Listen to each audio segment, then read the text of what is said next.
नमस्कार। इस वीडियो में हम बात करेंगे कि राजस्थान सरकार में जब भी कोई सरकारी कर्मचारी सेवानिवृत्त होता है तो सेवानिवृत्ति के समय उसे कुछ अनुदान यानी कि कुछ राशि दी जाती है सरकार की ओर से।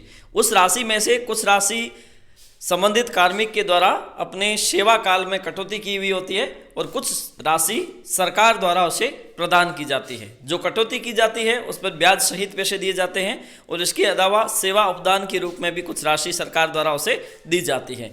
तो क्या जो सेवानिवृत्ति के समय पैसे मिलते हैं क्या वो टैक्स फ्री रहता है, या फिर अगर टैक्स फ्री नहीं रहता है तो उस पर कितनी सीमा तक टैक्स नहीं लगता है और टैक्स की गणना उसमें कैसे की जाती है, आइए समझते हैं। सबसे पहले ये देखते हैं कि राजस्थान सरकार का कोई सरकारी कर्मचारी जब सेवानिवृत्त होता है तो सेवानिवृत्ति की कुछ शर्तें होती हैं। मान लीजिए कोई सरकारी कर्मचारी जो 28 साल की सेवा के पश्चात सेवानिवृत्त हो रहा है तो उसे पूर्ण पेंशन प्रदान की जाएगी। इसके साथ साथ इससे पहले भी अगर कोई सरकारी कर्मचारी सेवानिवृत्त हो रहा है कम अवधि में तो अनुपातिक रूप से उसकी पेंशन दी जाती है। लेकिन इसके साथ साथ कुछ राशि जैसे एसआई स्टेट इंश्योरेंस की राशि जो प्रति माह सरकारी कर्मचारी द्वारा अपने सैलरी से कटवाई जाती है, जीपीएफ की राशि जो ओपीएस कर्मचारियों के लिए है तो जीपीएफ प्रति माह स्लैब के अनुसार या अपनी आय सीमा के अनुसार कोई भी इसमें कटौती की बढ़ोतरी कर सकता है, तो प्रति माह इसकी कटौती होती है और ये राशि सेवानिवृत्ति के समय ब्याज सहित लौटाई जाती है। इसके अलावा सेवा उपदान जिसे कहा जाता है, ग्रेजुएटी क्या होती है इस पर हमने एक पृथक वीडियो बना रखा है, उस पर आप चैनल पर जाकर देख सकते हैं। तो ग्रेजुएटी की अधिकतम सीमा 20 लाख रुपए है, तो ये राशि दी जाती है। इसके अलावा पेंशन जो आपको बनती है, पेंशन का एक निश्चित भाग मतलब 33% तक का भाग आप एक साथ ले सकते हैं।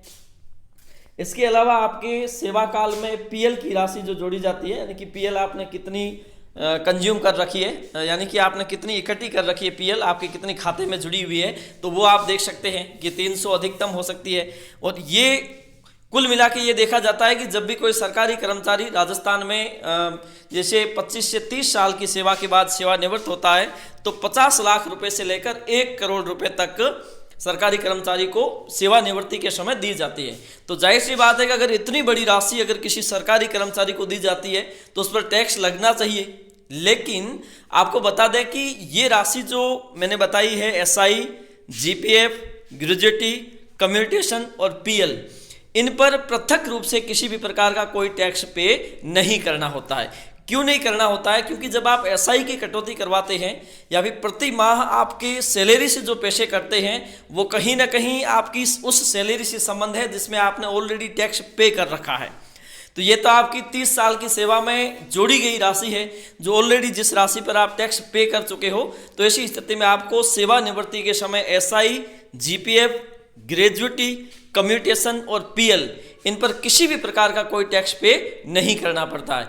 लेकिन यहाँ पर एक चीज़ आपको ध्यान में रखनी है, क्योंकि जो भी पैसे आपको सरकार द्वारा दिए जाते हैं तो ये पैसे आपके अकाउंट में होते हैं, सीधे अकाउंट में क्रेडिट किए जाते हैं। तो ऐसी स्थिति में जितने दिन ये राशि आपके अकाउंट में रहेगी उतने दिन का ब्याज जो मिलेगा, जैसे मान के लीजिए 50 लाख रुपए आपके 1 साल तक खाते में रहे हैं, तो ऐसी स्थिति में उस पर जो ब्याज लगेगा उस ब्याज पर टैक्स की गणना की जाती है। तो इसका आपको ध्यान रखना है। लेकिन यहाँ पर जो आपको राशि एक साथ दी जाती है उसमें किसी प्रकार का कोई टैक्स नहीं लगता है। अब हम देखते हैं कि जो पेंशन आपको दी जाएगी, अंतिम पेंशन, तो उसमें आपको टैक्स बिल्कुल देना पड़ेगा। उसमें टैक्स की गणना कैसे होती है? जैसे मान के चलिए कि आपका उसमें जैसे सामान्य नागरिक के लिए 2.5 लाख रुपए है, 2.5 लाख रुपए तक की छूट है।